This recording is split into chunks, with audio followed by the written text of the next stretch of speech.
এই কুরবানি ঈদে রান্নায় আনুক এক নতুন মাত্রা।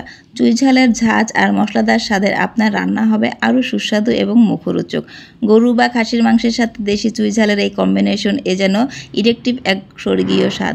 তাই আর দেরি না করে আজই অর্ডার করুন দেশি চুইঝাল আর উপভোগ করুন এই ঈদের এক অন্যরকম রান্নার আনন্দ। হ্যালো এভরিওয়ান, আসসালামু আলাইকুম। আমি ইভা আবারও নতুন একটি রেসিপি নিয়ে হাজির হয়েছি আপনাদের সামনে।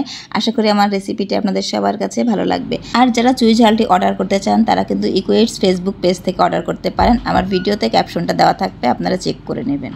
খুলনার বিখ্যাত এই চুইঝালটি কিন্তু আমরা এখন সারা দেশে সবাই পেতে পারি এই ইকুয়েটস ফেসবুক পেজের মাধ্যমে। তো আপনারা যারা নিতে চান তারা কিন্তু আজই অর্ডার করে এটা নিতে পারেন, খুবই মজার এবং সুস্বাদু। তো আজকে আমি এই চুইঝাল দিয়েই খাসির মাংস রান্না করে দেখাবো। তো চলুন তাহলে চুইঝালটা আগে দেখে নেই। তো এখানে দেখুন এই যে চুইঝালটা, এটাকে এঁটো চুইঝাল বলে। আর এঁটো চুইঝাল কিন্তু এরকম একটু মোটা হয়।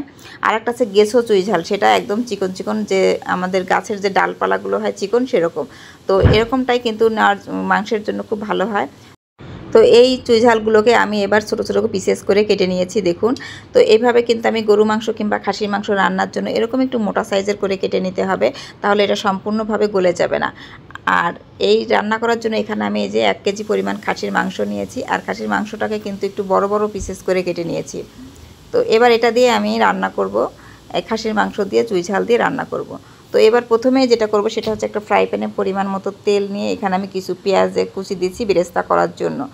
আর এই যে খাসির মাংসটা রান্না করার সময় পেঁয়াজের বেরেস্তাটা দিলে কিন্তু খাসির মাংসের যে একটা এক্সট্রা গন্ধ লাগে, অনেকে খেতে পারেন না গন্ধর জন্য, সেটা কিন্তু একদমই লাগবে না যদি এই বেরেস্তাটা করে নেওয়া হয়। তো এখানে আমার বেরেস্তা করে নেওয়া হয়েছে। এবার মশলা অ্যাড করছি। এখানে আমি জিরা বাটা, আদা বাটা, রসুন বাটা, এখানে আমি দিয়েছি এলাচ ফল বাটা, 3-4টা এলাচ ফল বাটা দিয়েছি। আর এখানে তেজপাতা, এখানে দারচিনি এবং সামান্য লবণ, হলুদ এবং শুকনা মরিচের গুঁড়া দিয়ে দিচ্ছি পরিমাণ মতো করে।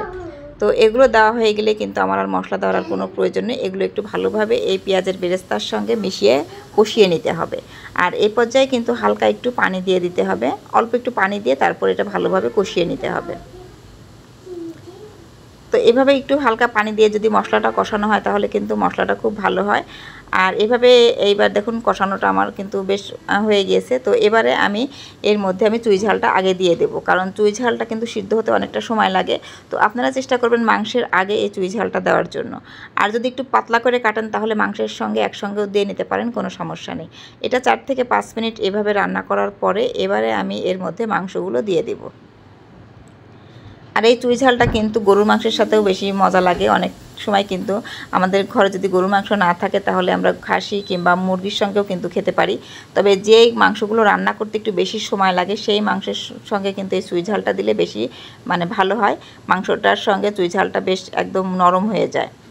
তো আমি একদমই কিন্তু নরম করব না, আমি আজকে রান্না করব এবং দেখিয়ে দেবো আপনাদের কাছে যে চুইঝালটা কিন্তু রান্না শেষেও কিন্তু আস্ত থাকবে, কিন্তু ভেতরটা নরম হয়ে যাবে। এবারে কিন্তু মশলাগুলো মাংসের সাথে সমস্তভাবে ভালোভাবে মিশানো হয়ে গিয়েছে দেখুন।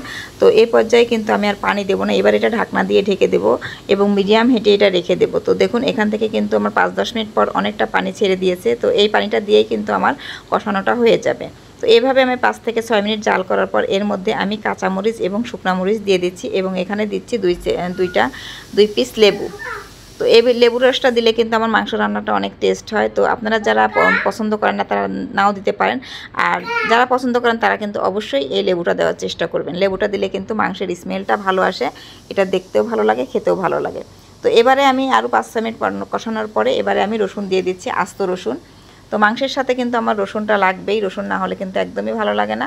তো আপনারা যারা রসুন পছন্দ করেন তারা কিন্তু এই রসুনটা দিয়ে নিতে পারেন। তো এভাবেই কিন্তু আমি আস্তে আস্তে জাল করে হাই ফ্লেমে এবার আমি জাল করে নিচ্ছি। এখানে আমি 10 থেকে 15 মিনিট এভাবে জাল করে পুরো মাংসটা কষিয়ে নিচ্ছি। তো এবার কষানো হয়ে গেলে আমি এবার এখানে পরিমাণ মতো করে পানি দিয়ে দিচ্ছি। মাংসটা যদি ভালোভাবে কষানো হয়ে থাকে তাহলে কিন্তু ঝোলের পানিটা একদমই অল্প লাগে। তো আপনারাও চেষ্টা করবেন প্রথম অবস্থায় মাংসটাকে ভালোভাবে কষিয়ে নেওয়ার জন্য। তো এভাবে আমি কিন্তু পরিমাণ মতো পানি দিয়েছি এবং ঢাকনা দিয়ে ঢেকে কিছুক্ষণ আমি রেখে দিয়েছিলাম। আর এই পর্যায়ে কিন্তু মাংসটা অনেকটা পরিমাণ হয়ে গেছে। এবার আমি একটা চুইঝাল আপনাদেরকে দেখিয়ে দিচ্ছি দেখুন। এই চুইঝালগুলো কিন্তু একদমই নরম হয়ে যায়নি।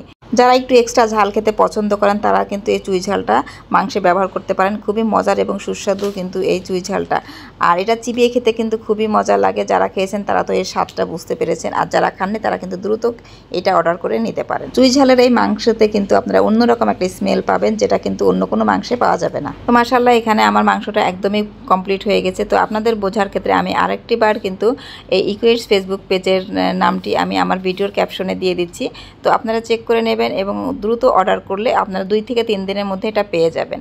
তো আলহামদুলিল্লাহ এখানে আমার মাংসটা একদমই পুরোপুরি কমপ্লিট হয়ে গেছে। আর এই চুই ঝালের মাংসটা যেন এক অন্যরকম টেস্ট।